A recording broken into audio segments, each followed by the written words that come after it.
Hello everyone, thank you for joining me. This is Martin with My IELTS Tutor.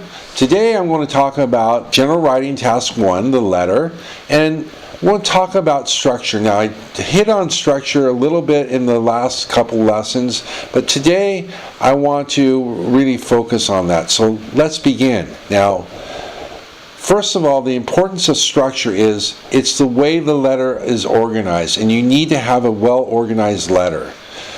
Second of all, the other important aspect of structure is that it covers all the relevant points, and those relevant points are the bullet points that come with the topic.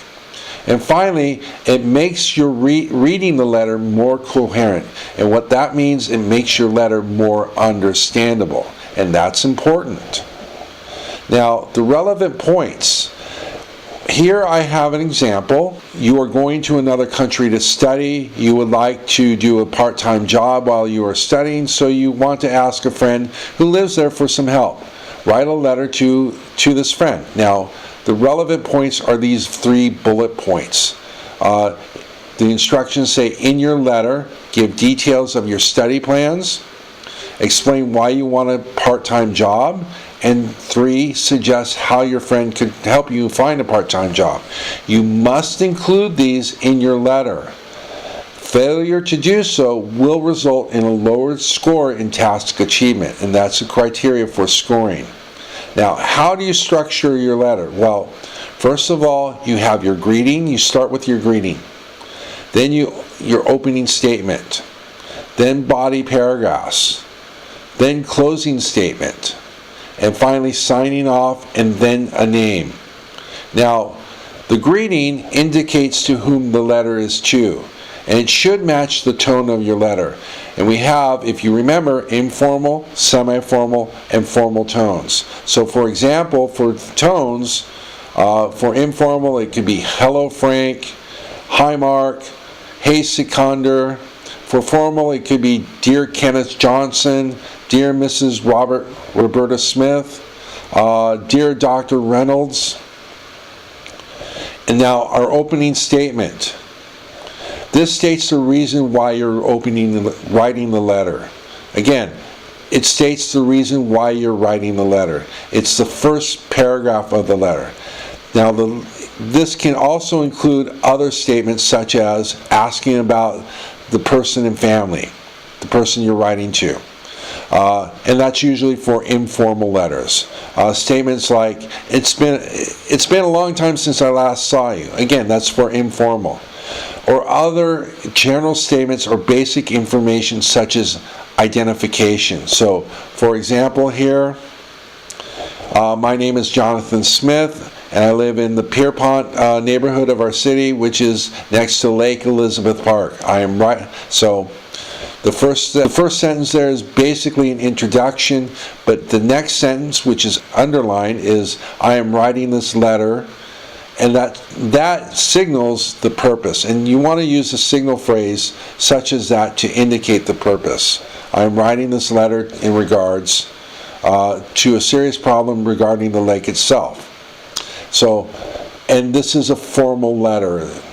Now, let's move on to the body paragraphs. Now, you have 3 relevant points, as I said. So, if we take, for example, the previous topic, we have these 3 relevant points, these 3 bullet points. So, describe the type of rubbish that you saw in the lake, explain where you think the waste has come from, suggest what the council can do about the problem. So the rule of thumb here is that you have 1 body paragraph for each point. Depending on the points, you could lump 2 in the same paragraph. But I would practice first keeping 1 point to each paragraph. So I have I have 2 examples here. I use the park myself on a daily basis, either for walking or kayaking on the lake. During the past month, I have noticed that the lake is full of rubbish, as if people are either dumping or routinely littering the lake. That's the first point here.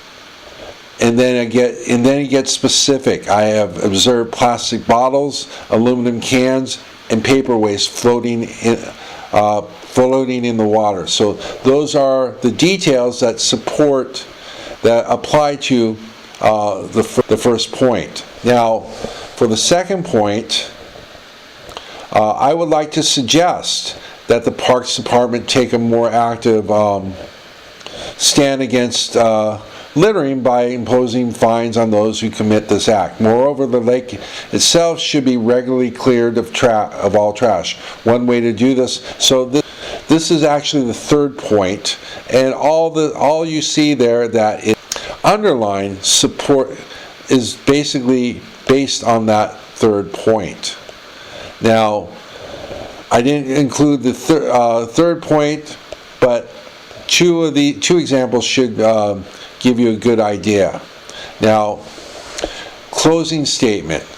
This is a statement that closes the letter, and I talked about this in the previous lesson. I'll be talking about this more in the next lesson, but to give you a heads up, the closing statement closes the letter.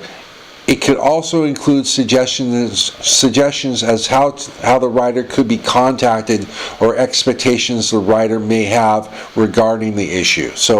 But keep in mind this is the final paragraph of the letter and can be at least one sentence. So for example, if you have any questions, feel free to contact me. I look forward to your decision. The next thing for structure then is signing off. Now this depends on the tone of the letter. So we have formal, yours sincerely. We want to use this for requests, suggestions, or complaints. Sincerely, you could use sincerely as well. It's the same. You would use this for the same as for the same reasons for yours sincerely. And then you have yours faithfully. Use this for close relationships or friends. You could even maybe use it for your supervisor. And then you could use this for apologies and such. Now, informal and semi-formal, maybe see you soon, take care, bye, love, those type of things. So those are informal closings. And then, of course, you want to end with either your name. You must write down a name, your name, or a made-up name.